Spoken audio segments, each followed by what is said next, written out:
Watched some videos beforehand. Did some homework, as it were, before part one. Now, of the two videos I watched, the roller style really spoke to me, as opposed to like the blunt wood turners sort of freestyle spoon or whatever they call them. Although I did start out with one of those.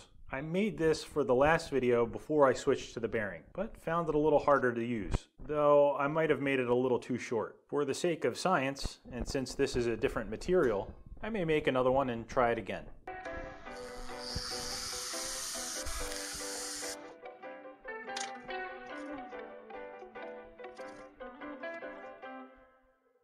Alright, still not great, but this is far and away a lot better than what I was getting with the other material. There's still a little bit of that crumpling going on, that buckling, lamp shading, though I think that's because I just didn't work this area enough, or as much as this area. I don't think I was feeling this under the tool as it was spinning. I didn't even notice it after it stopped until I'm holding it here in the light. I must have just gotten excited that I made it this far and decided to part it off. The center is still trying to break free. I can only assume it's because I'm pinching this material at some point, but I don't know. Still a bit of a reverse bend I can't quite explain. I must be pushing material in towards the center accidentally. But that's a lot better. The finish on the inside leaves a lot to be desired, but let's try this again with the blunt tool.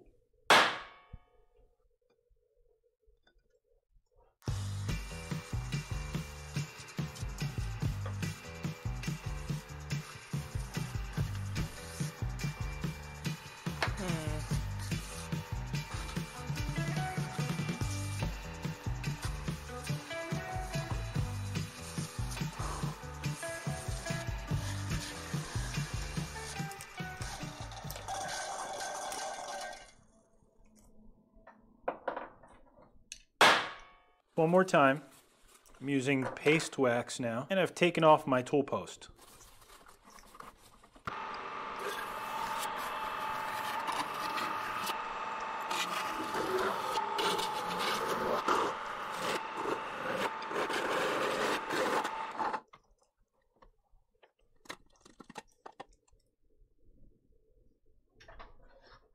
You happen to be familiar with the old saying, there are two types of knowledge? Would you just have a look at the arrogance? Not only is it perfectly spun, they've even rolled a bead on the edge. Just makes my blood boil. Okay, so here's the thing. You just love that opener. You always know something good's coming when you hear that. Here's the thing. I'm all for learning a new skill, but I've got some stuff working against me here. First, there's the whole not knowing what I'm doing thing, though that's rarely stopped me before. Second, I'm starting to wonder if this is even possible on a metal turning lathe. I mean, if it were, why would there be metal spinning lathes? And finally, this is probably the biggest one, I'm just throwing away perfectly good raw material and not learning anything really fast. And I want to make a thing. There's something I wanted to do with these shapes. Let's talk about what that is. Hold on a second. Let's first do a little lessons learned kind of a thing. These parts, even the earliest one, I mean, it's not as big as I wanted, but even the earliest one would work for what I'm trying to do. I really would have liked a much better surface finish, or perhaps even an out, some way to polish the inside of this, but I have no idea how I'd even hold these parts to do that. And for me personally, the bearing tool, the bearing on the stick that you saw, was a lot easier to control than the blunt stick. But the blunt stick was giving me a lot better surface finish than the bearing. You know, I got some galling here. That's probably more technique, and yeah, probably technique. The business end was pretty polished. I don't think I had any weird, scratches or bumps that would cause that kind of a galling. Probably just inconsistent pressure on my part. But you can see on the inside, it's wrapping to the form quite well. As opposed to this one, which has just got all these weird and crazy lines in it. I mean, in some spots, I think I can even detect the wood grain of the buck that I was forming this against. Could I get to something like this? Maybe. Though it would cost me a ton more in time and material, then I think I'm really willing to sink into this. This is a Godox AD200. It's a camera flash, the kind you put on top of your camera to take pictures.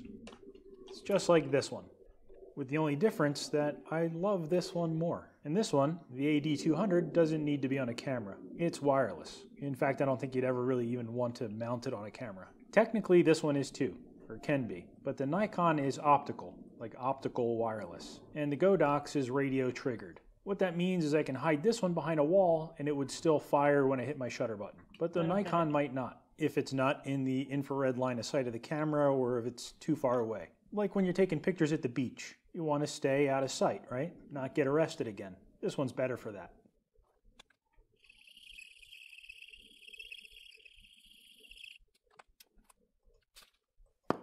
This flash can overpower the noonday sun.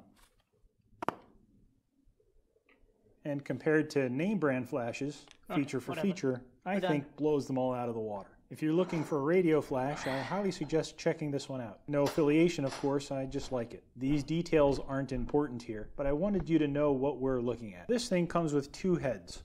The flash head you've been staring at, which I never use, and a bulb, which is awesome.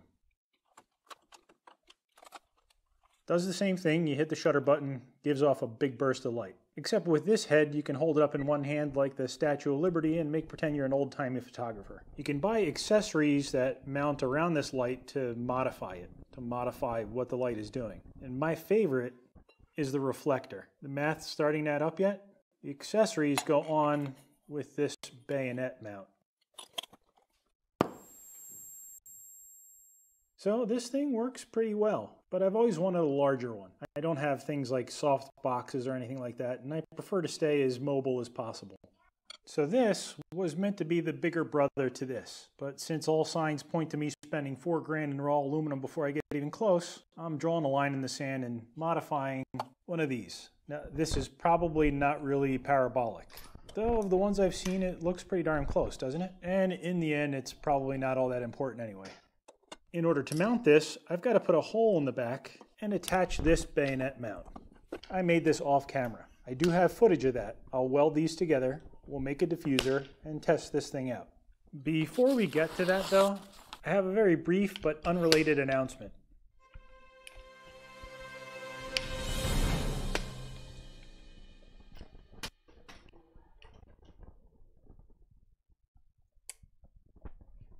I know. Shut up and get back to work. Let's head over to the lathe.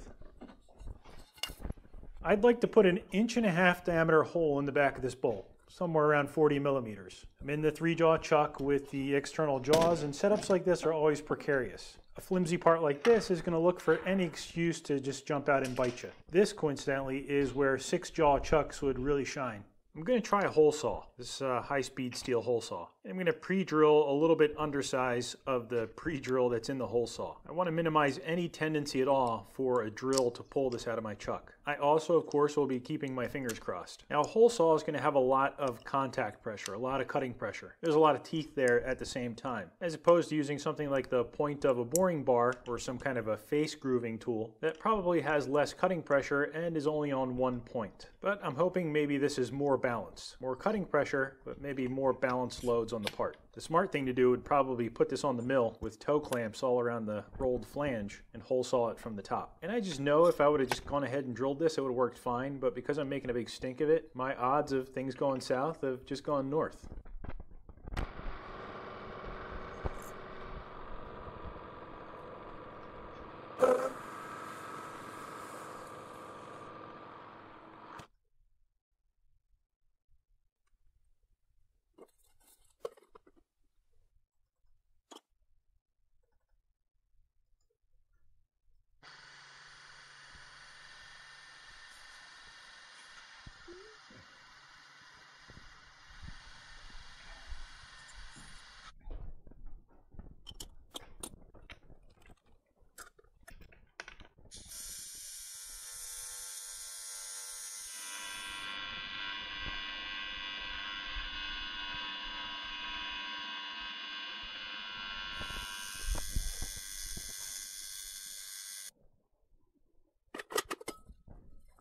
That went off the rails fast. This loosened up on me on the rotary table, and it got way hotter than I was expecting. Sometimes you got it, and sometimes you don't. I was worried I burnt through. There's a couple of spots in there. I don't know if you can make those out. But boy, that was a car wreck. Doesn't really matter, of course, but I think I'm just going to wash this bead over. It's a pride thing at this point. I don't know if I want to be staring at that every time I pick up this reflector. And that, my friends, is how we hide our shame. It did actually sink a little bit. Check that out. I did plan to paint this black, match this one. I don't have any aluminum primer, but this should work just fine as is. The inside is still okay. I didn't melt through. Let's give it a try. Seems pretty good. Next up, I'm going to cut out a diffuser.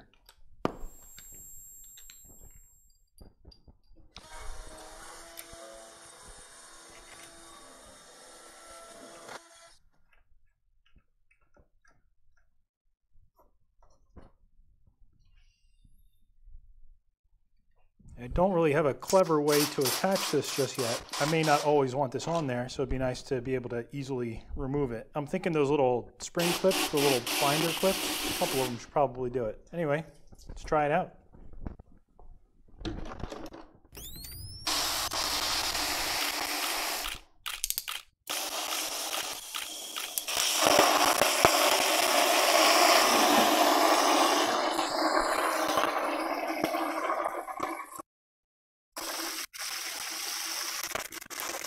I'm finally going to make a wooden cutting board.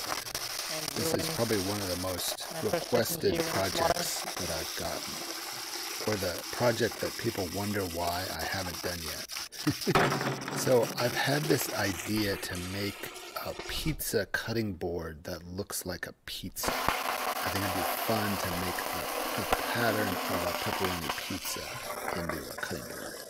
So I got a piece of yellow heart and I cut that into shorter sections of about 20 inches.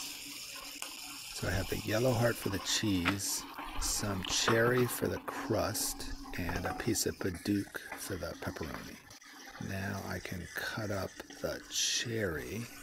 Now the cherry's a little more warped, so it's going to need a little bit more surfacing. So I can run it through the joiner, and I can also run the yellow heart through the joiner,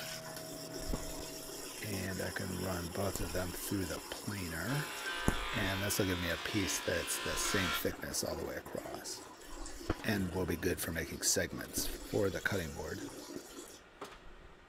Now I can angle the blade, and what I'm going to do is make a big wedge out of the yellow heart. And from that wedge I can cut triangular pieces to make the shape for the cutting board. So it's sort of like I'm making pieces of pizza. So what I'll do is cut a 15-degree angle off of each side of my pieces of yellow heart. Then I can cut the 15-degree angle into the other side of each of the pieces, which will vary in width. So I'm making a bunch of trapezoids, I believe. I can cut the other side. These are all my strips, and those can be stacked up to make the wedge shape. Now I can glue all these together, and I didn't want to glue them all at once, as I'd have all of those seams sliding around, and trying to keep them stacked together and aligned would be difficult.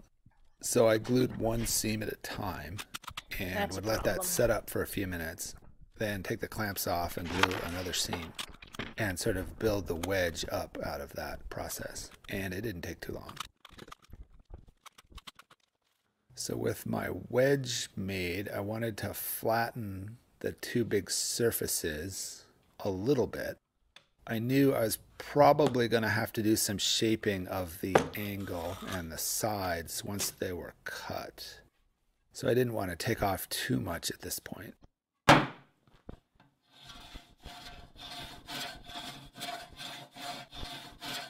Well, I'll be back. But it would be easier to hold on the table saw and a little safer